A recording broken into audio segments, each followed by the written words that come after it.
Hi, everybody. End of week 8, and thanks to Audrey for moderating this week and another kind of lively discussion about important issues related to distributed cognition. Thank you for your good wishes, and you'll be happy to know that I'm better, although I have vertigo, which is like because of one ear, it hasn't quite recovered from the shingles episode, so I I have to move slowly, and which I find very difficult because I tend to zip around. Even that, moving my head too quick. Anyway, I think it's all made worse by this cold weather myself. So, I think there was some interesting discussions this week about issues about what participation is. And I thought they were worth sort of talking a bit more about. And one of the issues about threads started some of this, and where do people start reading, and how do we enter a conversation when it's online, and some people described how they start at the beginning and then kind of go through, and that makes sense, because you don't really know necessarily what's going on to that point. And even if there are note titles, which I'll talk a bit more about actually later, you still don't really know until you read this what's being said. Now, if you arrive later in the conversation, if I go back to another week, for instance, which I do from time to time. Let's go back a bit further because I actually did go through this. You then see a very different kind of thing. So immediately you're taken to, your eyes just get pulled to the ones that you haven't read, and then you can go back and read those, and it sort of situates and pulls you into a deepening of that particular thread. So. And people in this class do quite a bit of that, actually, about continuing discussions from going back. And I think that's a good thing because, I have this artificial kind of, we do it every week thing, so that we can cover a certain amount of material. But that doesn't mean you stop thinking. In fact, I don't want you to stop thinking about it. I'd like you to try to fit it together and make it make sense. And I think sometimes you just takes that little bit of extra time, and sometimes it may happen like 2 weeks from now. You may suddenly think of this, something may click, and you'll understand something from several weeks before, and then you might go back and reread that, and then maybe add something. And I think learning happens from both reading and writing what other people have read. And if you're going to take discussion as a learning tool seriously as a teacher, then you must inevitably kind of assume that that's where the learning is happening. Now, and historically, writing's always been the focus, right? Because it's easy. You can see it. Somebody's written a note. They've written this many notes. They're easy to count. You can see how long they are. All of that. But I've been finding over the last few years, looking at other things like reading, coming up with ways of defining what online reading is, and then looking at even more sort of sub areas of reading, because like rereading. So what notes do people reread? And then and then using titles. And I've noticed that even that titles are very different from the way they used to be. People used to put things like "my response to Jane" or something like that, and no one does that here. Clearly you can see from the title how people are relating to the note that their work is building on. But people also use titles in very different ways. For instance, I tend to write these sentence openers and then continue the sentence. Sometimes I do that, not always. And this has now become the subject of a study that I'm doing with a student, one of my doctoral students, who's looking at what happens when you bring in literacy perspectives into understanding online learning. Then what kinds of things, what kind of literacy events can one define? And we were thinking that titles is one of them. What do titles do? How do people use them? How do they, different people use them in different sorts of ways? And what are those different uses associated with in terms of whether people read and reread and so forth? So there's a lot of really much more going on in these online environments than I think we've to date really acknowledged in the research, because they're not always as easy to research. But in something like Pepper, where we really keep you can go back and look at the automatically generated data. You can get timing, and you can get all sorts of things that allow you to look in aggregate at what people do, as well as more fine grained than that, and that gives us a very different kind of look at things. So, and I was thinking about the linearity of threads. That was another thing that part of why you start at the top and read to the bottom is because that's the order that they're in. And I was thinking about Knowledge Forum, which has a visual interface, a graphical user interface, where ideas are linked together. Sort of, there's an idea, and then there's the notes that link to it outside from there. And Jim and I were talking about whether we could do that in Pepper and what difference that would make. So we might try that. We're now using it as a way of looking at a discussion as a whole, but it is possible to represent notes that way. But interestingly, I haven't seen many other pieces of software that use something other than a linear, verbal sort of textual structure that way. And I think partly it's because I don't know whether they just haven't programmed really good ones, and so because I know with Knowledge Forum sometimes it's quite slow and it doesn't always work in the way that you want it to. So, and people get frustrated with that. There's no tolerance for things that don't kind of snap, snap, snap these days. No one's hanging around for an extra mouse click. So that may have been an issue. But it was one of the reasons that Knowledge Forum used a visual structure, was to get away from this linearity of threaded discussion. Yeah. So anyway, so it's another kind of area of interest, and also Leslie. One of my students and I are at AARA, this American Educational Research Association conference in April. We're going to be talking about issues of rereading and what goes on with rereading and why is it a useful thing to look at. But I think that's it does show you how people's thinking processes are going. You go back to things later. I think it's an indicator of thought and reflection, which largely is a good thing.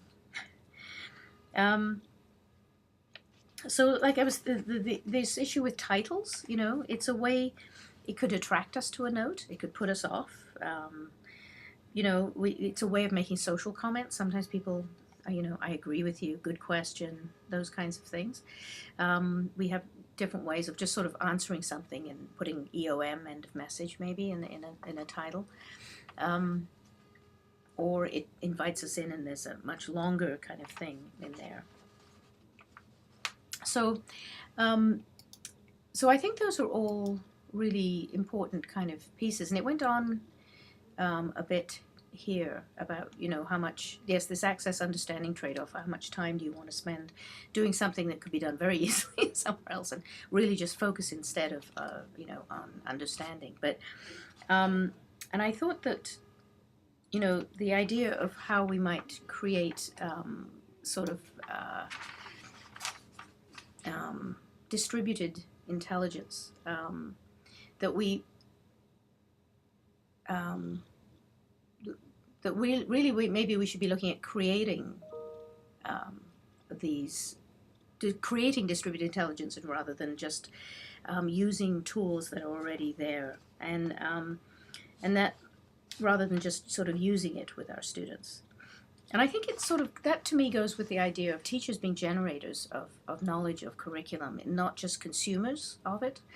That may be really deep, if to say that you'd really deeply understand something is maybe in fact a creative act in and of itself, that it may require creativity because you have to make it your own in order to deeply understand it. And in that making it your own, you change it somewhat actually and bring something different to that idea.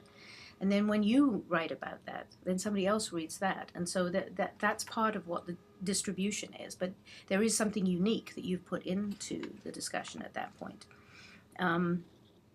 So I think that's a really interesting idea to ponder as we go along. Yes, then there was that. I really was sorry I'd missed that Ben Shapiro talk because it sounded really good. Audrey put in the comments. Sorry, not the comments. The principles from that talk, which I thought were really good principles. And I think that idea of a model, a participatory discovery network, is a really nice way for kids to learn. It reminded me of Margaret Ryle's learning circles, actually, that she was doing, 10 years ago, maybe more.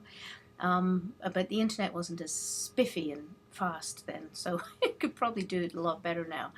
But again, if you don't have the underlying pedagogy to guide that structure, those activities, then you don't have this. It doesn't have the same power, I think. So I think that's something really worth looking at. Another thing. Oh yes, there was a discussion about online teacher communities, and we're in the middle of having these discussions about the MT program and how we're going to sort of revamp it a bit in relation to the BEd program, kind of reducing, and not sure what's happening with that in the future. But reducing in numbers, but increasing in actual time. And I'd been involved we did a 2-year pilot some years ago, actually, and we had this really good, one of the creative things that were done, aside from teaching teachers how to teach math, elementary teachers, which was quite fun, from first principles, and on the floor with getting their hands into blocks and so forth, was maintaining connections with those students after they went out into their induction years and went off to teach. And that now we're at this point where we could use Pepper to, because you don't have to, in those days we had to worry about everybody having an email address. And then when you graduate, they're not going to keep your email there because they have to pay for it. So, but with Pepper, you don't have to do that. So once you're in a conference, you can stay connected to that conference, really. And so we're really in a position now for that not to be a sort of extra financial burden, but to really see how we could work with doing that in a way that really allowed our new teachers to go out into the field and still remain connected to the institution broadly. And I think the trick will be in the next little while is trying to design that. And design that continuing connection, and what does that look like, and how does it relate to the existing community of the people who are still going through the program, and and so forth. But I think it's a really fascinating possibility, and I talked about it today. We were having one of these MT design meetings, and I mentioned that, and everyone thought it was a really good idea and wants to do that. And I think that's a really good way to do it.